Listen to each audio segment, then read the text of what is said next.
ये स्टूडेंट आज हम शुरू कर रहे हैं final account with adjustment. Final account क्या अकाउंट है? फाइनल अकाउंट का दो पार्ट होते हैं, trading and profit and loss account. जब आप trading and profit and loss account बना रहे हैं, इसका मतलब यू वांट टू नो आपकी फर्म जो है वो प्रॉफिट में है या नहीं है। जो फर्स्ट सेगमेंट है वो ट्रेडिंग अकाउंट होता है, जिसके अंदर डायरेक्ट एक्सपेंडिचर आते हैं। जो आपका प्रॉफिट एंड लॉस अकाउंट होता है उसके अंदर आपके इनडायरेक्ट एक्सपेंडिचर आ जाते हैं। जब आप trading and profit and loss account बनाते हैं, मैं तो स्टूडेंट्स को ही बोलती हूँ एक साथ बनाया जाए, कुछ कुछ जगह पर अलग अलग भी बोल देते हैं। आप अपने रजिस्टर को इस तरीके से रखें, लेफ्ट हैंड साइड वाला पूरा जो पेज होगा वो trading and profit and loss account के लिए यूज होगा। जो राइट हैंड साइड वाला पेज है वहाँ बैलेंस शीट का फॉर्मेट होगा। Trading and profit and loss account का फॉर्मेट ये होगा कि आप इसको कैपिटल लेटर्स में लिखें। The proper way to write the heading of this topic is trading and profit, trading and यहाँ पर ए एंड डी एंड इस तरीके से लिखेंगे। और जब आप प्रॉफिट एंड लॉस लिखो तो उसके बीच में एंड ये वाला आना चाहिए। यहाँ पर फॉर द ईयर आता है, for the year balance sheet में एज एट आ जाता है और trading and profit and loss account में फॉर द ईयर आता है। क्यों? क्योंकि जो प्रॉफिट एंड लॉस अकाउंट है वो सिर्फ एक साल का प्रॉफिट या लॉस इंडिकेट करता है, जबकि बैलेंस शीट जो होती है वो आपकी all over financial picture indicate कर देती है। मैं आज ये जो चैप्टर पढ़ा रही हूँ ये आपका फाइनल अकाउंट विद एडजस्टमेंट है। What do you mean by adjustment? जब एक फर्म अपने अकाउंट्स क्लोज कर रही है, at the closing of the accounts last में पता चलता है कि कुछ चीज़ें रह गई, तो उसे भी हमें लिखना है। लेकिन उसे लिखने के लिए now you are not in a situation to reopen all the accounts in your ledger and all that. तो आप क्या करते हो, सिर्फ एक एडजस्टिंग एंट्री कर देते हो। एडजस्टिंग एंट्री का मतलब जो चीज़ रह गई है उसे लिख देना चाहिए। लेकिन हम डबल एंट्री सिस्टम पढ़ रहे हैं, जो आइटम्स रह गई है eight the end of the year वो डबल एंट्री कंप्लीट नहीं कर रही है। तो एक सिंपल सी बात है, जितनी भी एडजस्टमेंट में एंट्रीज होंगी वो कम से कम दो जगह जरूर आएंगी, 101% श्योर। तो इस बात का ध्यान रखना। अब ये वाले क्वेश्चन को मैं थोड़ा डिटेल में समझा रही हूँ, आपको लिखने का तरीका भी आ जाएगा। जो आपका ट्रायल बैलेंस है वो गिवन होगा। जब प्रॉपर ट्रायल बैलेंस गिवन होता है आपके न्यूमेरिकल की क्वेश्चन की स्टेटमेंट में, तो डेबिट साइड में सारी एसेट्स होती हैं और एक्सपेंडिचर या लॉसेस हो सकते हैं, और क्रेडिट साइड में ऑल इनकम एंड गेन होती हैं और लाइबिलिटीज होती हैं। यानी जब मैंने ये बोला एक एसेट और लाइबिलिटी के लिए हम एक डायलॉग बोलते हैं, all the asset have debit balance, all the liabilities have credit balance. It means अगर आपको ये फाइंड आउट करना है कोई भी एसेट को, तो आप ट्रायल बैलेंस की हमेशा डेबिट साइड में ढूंढना, क्रेडिट में नहीं। अगर आपको किसी लाइबिलिटी को ढूंढना है तो क्रेडिट साइड में ढूंढना, डेबिट में नहीं। फिर नॉमिनल अकाउंट का rule, debit all expenses and losses, जितने भी एक्सपेंडिचर और लॉस हैं वो ट्रायल बैलेंस की डेबिट में होंगे। Credit all income and gain, जितनी भी इनकम और गेन है वो ट्रायल बैलेंस की क्रेडिट साइड में मिल जाएंगी। ठीक, अब ये पूरा एक क्वेश्चन है। उसके बाद यहाँ लास्ट में कुछ एडजस्टमेंट दी है। मैंने सबसे पहले एडजस्टमेंट पढ़ ली। एडजस्टमेंट में लिखा है स्टॉक, इट मीन्स ये क्लोजिंग स्टॉक है। क्लोजिंग स्टॉक की मार्केट वैल्यू जो है वो रिलीजेबल वैल्यू 30 है, लेकिन आपने जो स्टॉक खरीदा था वो 24,000 का था। तो according to the principle of prudence closing stock की वैल्यू मार्केट प्राइस और cost price whichever is less जो होती है वो लिखनी चाहिए। ऐसा क्यों? ऐसा इसलिए, अगर आप अपने क्लोजिंग स्टॉक की वैल्यू 24 की बजाय 30,000 लिख दोगे और आपको पता नहीं है फ्यूचर में वो क्लोजिंग स्टॉक 30 में भी बिकेगा या कि नहीं, हो सकता है फिर कुछ रेट में कम हो जाए, तो आपको 6,000 का आपको बिना बात का प्रॉफिट इंडिकेट कर दोगे। तो आप रियलिटी में जीना, यानी जितने भी आपका क्लोजिंग स्टॉक होगी उसकी मार्केट प्राइस और cost price whichever is less जो होता है वो इंडिकेट होना चाहिए।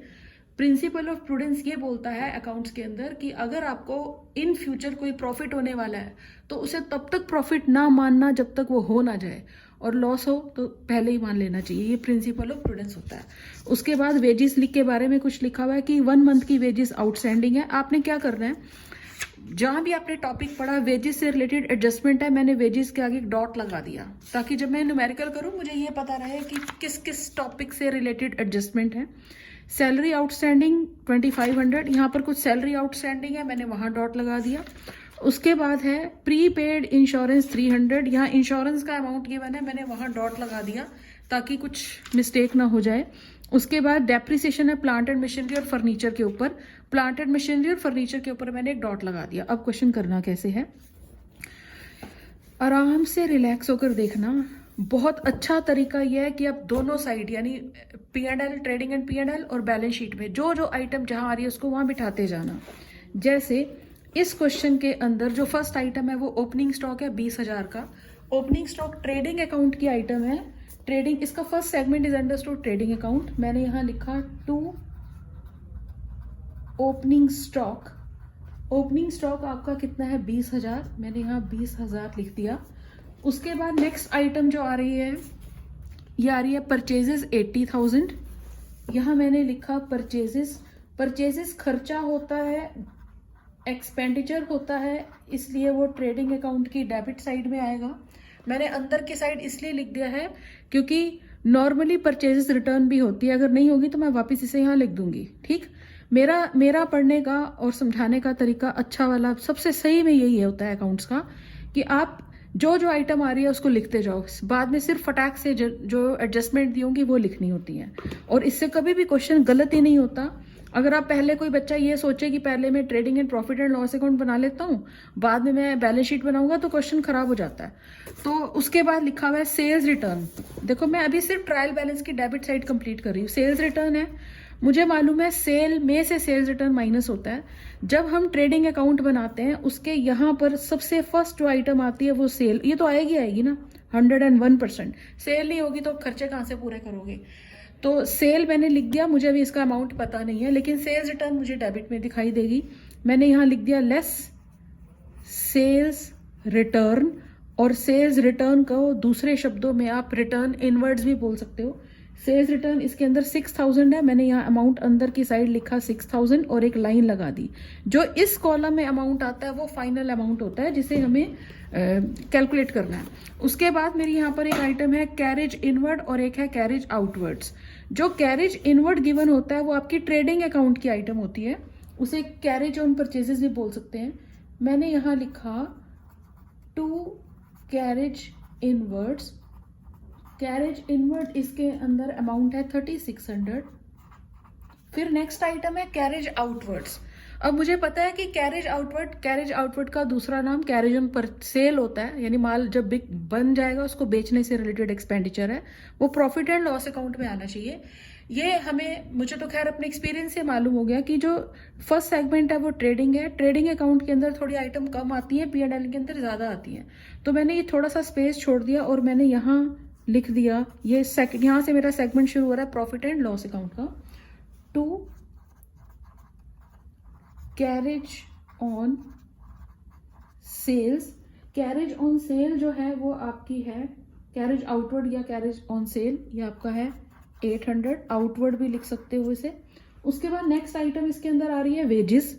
तो वेजेस जो होगी वो ट्रेडिंग अकाउंट की आइटम है टू वेजेस, लेकिन वेजेस से रिलेटेड कोई डॉट लगा रखा है मैंने, यहाँ देखो लिखा है वेजेस। मैं दो आइटम पढ़ती जाऊंगी क्योंकि बुक उठाकर इधर उधर रखना मुश्किल हो जाता है। फिर आइटम है वेजेस। वेजेस के आगे अमाउंट लिखा हुआ है 42,000 का, ऐसे रख लेते हैं। तो वेजेस का अमाउंट 42,000 मैंने अंदर की साइड लिखा। अंदर की साइड मैंने इसलिए लिखा क्योंकि इससे रिलेटेड एडजस्टमेंट है, ये फाइनल अमाउंट नहीं है। उसके बाद लिखा है सैलरी। वेजेस ट्रेडिंग अकाउंट की आइटम है लेकिन सैलरी प्रॉफिट एंड लॉस की। तो अंदर यहाँ लिखा हमने टू सैलरीज। अब यहाँ पर सैलरीज लिखा हुआ है तो इसका मतलब ये होता है ये एक इंसान की सैलरी नहीं है, बहुत सारे वर्कर की है, तो उसको इकट्ठा करके लिख दिया हमने सैलरीज। फिर नेक्स्ट आइटम है प्लांट एंड मशीनरी 90,000। ये यहाँ पर लिखा है प्लांट एंड मशीनरी 90,000, फर्नीचर 8,000। ये दोनों की दोनों आइटम बैलेंस शीट की आइटम है और एसेट्स हैं। ये मेरी एसेट साइड है। अकॉर्डिंग टू रूल हमारे एसेट में भी एक सीक्वेंस लिखना होता है कि करंट से फिक्स की तरफ जाते हो या फिक्स से करंट की तरफ। तो अभी फर्स्ट सेगमेंट मैंने छोड़ दिया करंट एसेट्स के लिए, मैंने यहाँ से लिखना शुरू कर दिया प्लांट एंड मशीनरी। फर्स्ट मैंने लिखा यहाँ plant and machinery. Plant and machinery 90,000 है, मैंने अमाउंट इसका अंदर की साइड लिख दिया क्योंकि इससे रिलेटेड एडजस्टमेंट है। उसके बाद एक सेकंड आपकी एडजस्टमेंट जो मैंने पढ़ दिया था फर्नीचर। फर्नीचर आपके पास है 8,000, ये वाला अमाउंट भी अंदर की साइड लिख दिया क्योंकि इससे रिलेटेड कुछ एडजस्टमेंट आ रही है। उसके बाद आपकी आइटम दी हुई है सन्ड्री डेटर्स 52,000 और BR 2500 डेटर्स आपकी करंट एसेट्स होती हैं। यहाँ हमने लिखा सन्ड्री डेटर्स। कुछ बच्चों को ये रहता है कि सन्ड्री का मतलब क्या होता है। सन्ड्री का मतलब होता है एक फर्म के अंदर डेटर्स वो लोग होते हैं जिनको फर्म उधार में माल बेचती है। तो एक इंसान थोड़ा ना होगा कस्टमर जिसको आपने उधार में माल बेचा होगा, बहुत सारे हैं, तो हम उसको सन्ड्री डेटर्स लिख सकते हैं। सन्ड्री मतलब विभिन्न, डिफरेंट। उसके बाद एक आ रहा है BR, बिल्स रिसीवेबल, ये भी आपकी करंट एसेट होती है। ये आपका अमाउंट आ रहा है यहाँ 2500, क्योंकि ये करंट एसेट है। उसके बाद लिखा है कैश इन हैंड 6300, यहाँ एक और एसेट आ रही है कैश इन हैंड, और ये अमाउंट आ रहा है 6300। ये इस क्वेश्चन को यही तरीका से सही से करने का कि जो जो आइटम जहाँ की है उसको वहाँ लिखें।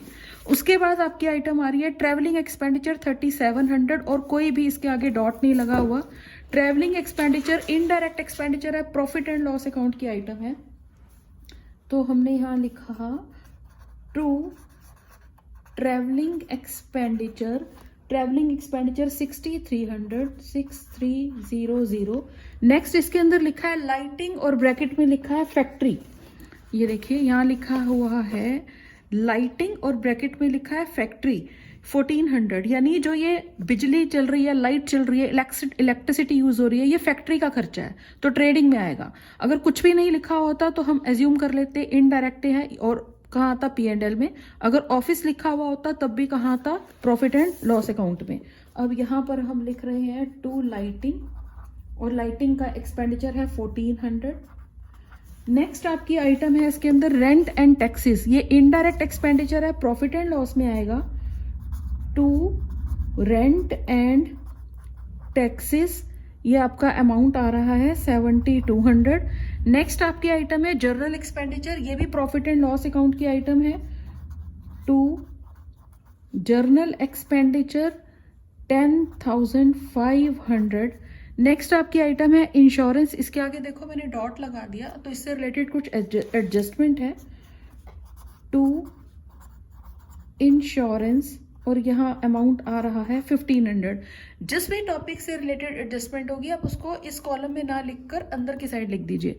उसके बाद आ रहा है ड्राइंग्स 18,000। और सुने, ड्राइंग्स कभी भी इस ट्रेडिंग एंड P&L में नहीं आती है। ड्राइंग्स को हम कैपिटल में से माइनस कर देते हैं। देखो अभी ये पूरी साइड ब्लैंक है, लेकिन मुझे पता लग गया वहाँ ट्रायल बैलेंस की डेबिट साइड मुझे कंप्लीट करनी है drawings, and I know that कि ड्राइंग्स जो होती है वो कैपिटल में से माइनस होती है। क्यों?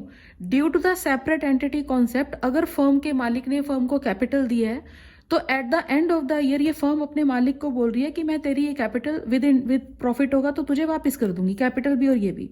तो उसी तरीके से फर्म कहती है अगर तुमने अपने पर्सनल पर्पस के लिए मेरी फर्म में से कुछ ड्राइंग्स किया तो वो भी तुम मुझे वापस करो। तो फर्म क्या करती है, कैपिटल में से ड्राइंग्स को क्या करती है, माइनस। अभी मेरे पास कुछ नहीं है, देखो इस साइड पे मैंने यहां लिख दिया माइनस ड्राइंग्स, और अमाउंट है 18,000। क्लियर? अब देखो इस पूरी लाइन को मैंने खत्म कर दिया, ठीक। उसके बाद ये क्रेडिट साइड उड़ाएंगे। क्रेडिट साइड में लिखा है सबसे पहले सेल 2,70,000 की। सेल इनकम होती है ट्रेडिंग अकाउंट की डेबिट क्रेडिट साइड की फर्स्ट आइटम, और सेल आ रही है यहाँ पे 2,70,000। मैं स्केच पेन से कर रही हूँ तो ये बड़ा बड़ा मोटा सा लिखा जाता है, तो इतनी वर्ड नहीं होता। जब आप अपना नॉर्मल रूल शीट पर पढ़ेंगे और पेन से लिखोगे तो ये बीच में ऐसे नहीं होगा, तो अच्छे वे में आएगा। 270 में से 6,000 आप माइनस कर देना, तो जो भी अमाउंट आएगा वो आपकी नेट सेल हो जाएगी। टॉपिक क्या होता है नेट सेल और ग्रॉस सेल का? This 2,70,000 is a gross sale. उसमें से जो सेल्स रिटर्न हो गई उसे हम क्या बोलते हैं, सेल्स रिटर्न माइनस करने के बाद जो अमाउंट आ रहा है 2,64,000, तो अब इसे माइनस करके आ रहा है 2,64,000, ये मेरी नेट सेल होगी। ये नेट सेल है, ये ग्रॉस सेल है, ठीक। उसके बाद और क्या आइटम है क्रेडिट साइड में, purchases return. Purchases return purchases में से माइनस हो जाएगा। ये डेबिट साइड में परचेजेस लिखी हुई थी तो यहां से मैंने लेस कर दिया परचेजेस रिटर्न, और अमाउंट है इसका 4,000। ये 4,000 हमने माइनस कर दिया, और माइनस करने के बाद अब नेट परचेजेस कितनी आ रही है 76,000। यहाँ आपने वो अमाउंट लिखना है जिसकी टोटल एग्जैक्ट कैलकुलेशन में कंसिडर किया जाएगा जिसे। फिर लिखा है डिस्काउंट। डिस्काउंट क्योंकि क्रेडिट साइड में लिखा हुआ है ट्रायल बैलेंस के, इसलिए मिल रहा है, और discount profit and loss account की आइटम है। देखो यहाँ से मेरा प्रॉफिट एंड लॉस शुरू हो गया, मैंने फिर भी एक लाइन थोड़ा सा स्पेस यहाँ छोड़ दिया और यहाँ लिखा बाय डिस्काउंट। अगर क्रेडिट में है तो डिस्काउंट मिल रहा है, इनकम होगी, और अगर डेबिट में होता तो लॉस होता, तो ट्रायल बैलेंस की डेबिट में होता तो यहाँ भी डेबिट में आ जाता। तो यहाँ डिस्काउंट आपका आ रहा है 5,200। नेक्स्ट आपकी आइटम है सन्ड्री क्रेडिटर्स, देखो ये सन्ड्री क्रेडिटर्स है, बिल्स पेएबल है और कैपिटल, तीनों की तीनों लाइबिलिटी हैं। तो ये प्रॉफिट एंड लॉस या इस वाली टॉपिक का अमाउंट नहीं है, ये तो बैलेंस शीट का टॉपिक है। तो बैलेंस शीट की भी कौन सी साइड, लाइबिलिटी साइड। तो लाइबिलिटी साइड में एक आपकी आइटम आ रही है इसके अंदर सन्ड्री क्रेडिटर्स। अब सन्ड्री का मतलब फिर से वही है कि बहुत सारे लेनदार हैं। सन्ड्री क्रेडिटर्स आपके आ रहे हैं 25,000।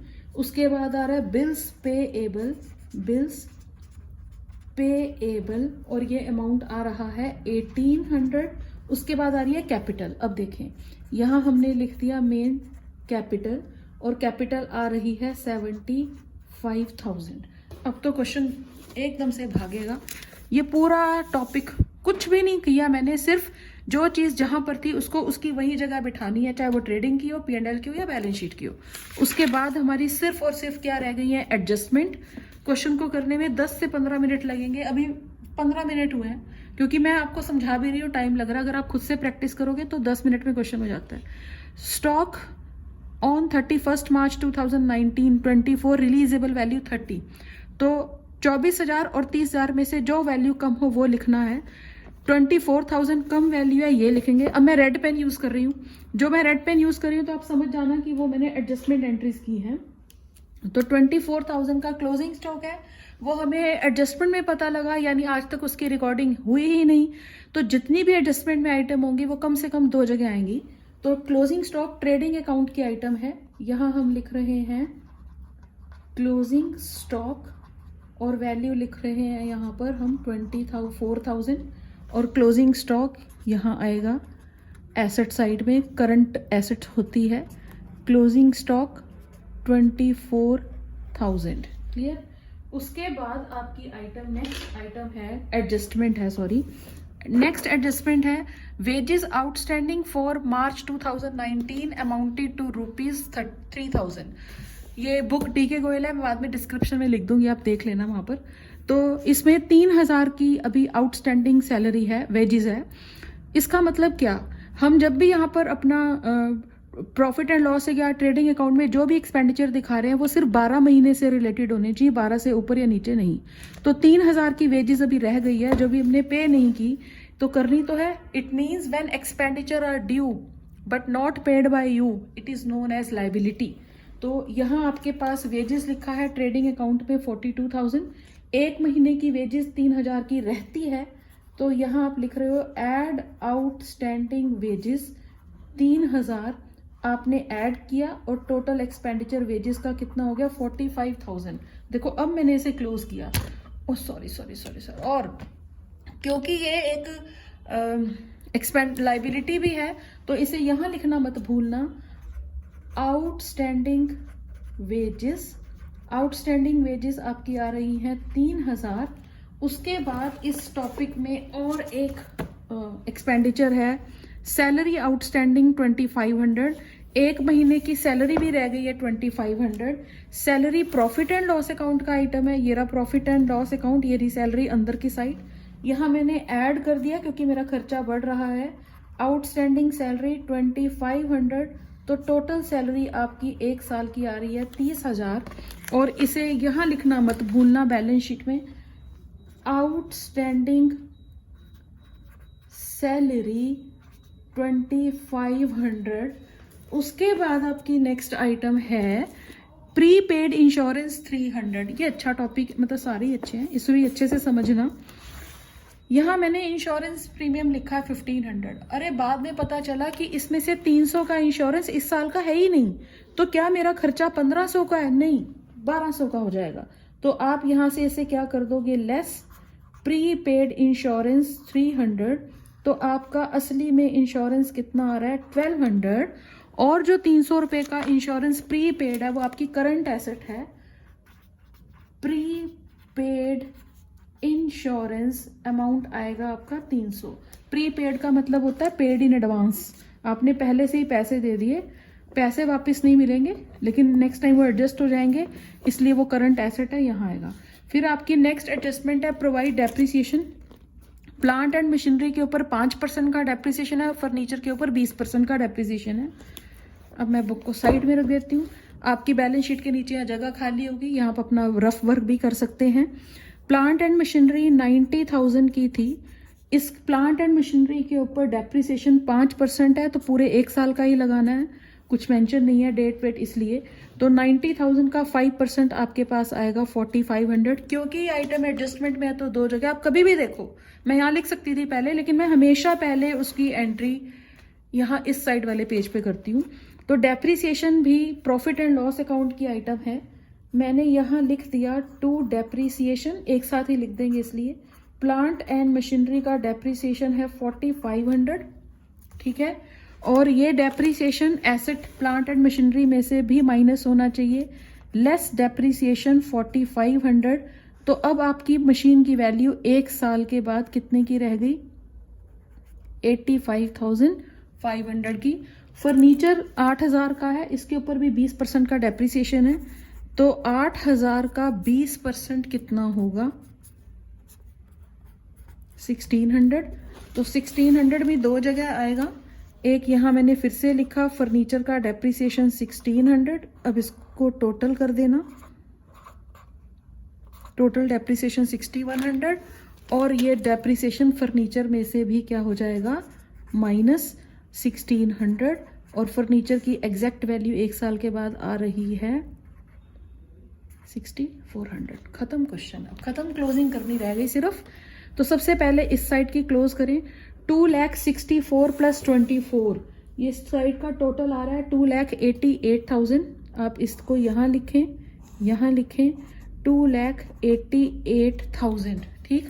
उसके बाद हमें ये चीज़ें माइनस करनी है। आप क्या करना, आपके पास देखो यहाँ पेज खाली है, मैं एक बार करके दिखा रही हूँ इसलिए वीडियो थोड़ी लंबी बन जाएगी। इस साइड के खर्चे थे, यहाँ रफ में करना है, यहाँ मत करना, क्वेश्चन गलत हो जाता है। 20,000 प्लस 76,000 96, 36, और ये आ रहा है 45,000। तो 3600 जब आपने ऐड किया ये बन गया इतना 45,006, ये, और फिर 1400 लाइट 1400 0 यानी मेरा टोटल खर्चा जो आ रहा है डेबिट साइड में वो आ रहा है 1,46,000। अब ये मैं इसलिए बता रही हूँ ताकि कुछ बच्चों को प्रॉब्लम आती है ये सब कैसे हो रहा है। तो क्रेडिट साइड का टोटल आ रहा था 2,88,000, देखते जाइए। तो 2,88,000 में से मैंने ये सारे खर्चे माइनस कर दिए, 1,46,000, 1,42,000। तो ये आ रहा है हमारे, ये साइड बड़ी आ रही है। इन सारे खर्चों का टोटल ये देख लो, ये आ रहा है 20 प्लस 76, 20, 76, 96, 36, 45,000 प्लस 14, तो सारों का टोटल आ रहा था 1,46,000। तो मैंने इस 288 में से 146 माइनस कर दिया, तो मेरे पास ये आ रहा है बैलेंसिंग फिगर 1,42,000। ये क्या कहलाएगा? ये कहलाएगा जी ग्रॉस प्रॉफिट। ये आपका कहलाएगा ग्रॉस प्रॉफिट। इसका मतलब जब क्रेडिट साइड बड़ी हो डेबिट साइड छोटी हो तो प्रॉफिट आता है। तो यहाँ हमने लिख दिया to gross profit. Gross profit का अमाउंट आ रहा है 1,42,000। ये साइड क्लोज कर देना। अब इस साइड को क्लोज करने के लिए यहाँ पर आप लिख देंगे 2,88,000 क्लोज। फिर जो आपका ये ग्रॉस प्रॉफिट होगा ये यहाँ आएगा प्रॉफिट एंड लॉस अकाउंट में। आप यहाँ लिख देंगे बाय ग्रॉस प्रॉफिट, और ये ग्रॉस प्रॉफिट आ रहा है 1,42,000। अब इस 1,42,000 और इसको टोटल 142 प्लस 5,200, तो ये टोटल आ जाएगा 1,47,200, 1,47,200। तो इस साइड का टोटल 1,47,200। अगेन इसमें से ये सारे इन सबको जैसे मैंने यहाँ ये सिखाया इसको टोटल करो, माइनस करो, तो आपके पास यहाँ पर आ जाएगा टू नेट प्रॉफिट। कैसे आएगा नेट प्रॉफिट? क्योंकि अगर क्रेडिट साइड बड़ी होगी डेबिट साइड छोटी हो जाएगी तो यहाँ पर प्रॉफिट आ जाएगा। तो इस क्वेश्चन में प्रॉफिट आ रहा है और प्रॉफिट आ रहा है 87,700। फिर दोनों साइड का टोटल, और ये जो प्रॉफिट आएगा नेट प्रॉफिट ये यहाँ पर कैपिटल में ऐड हो जाएगा। Add net profit. Net profit है आपके पास 87,700। अब कैपिटल को ख़त्म करना है हमने।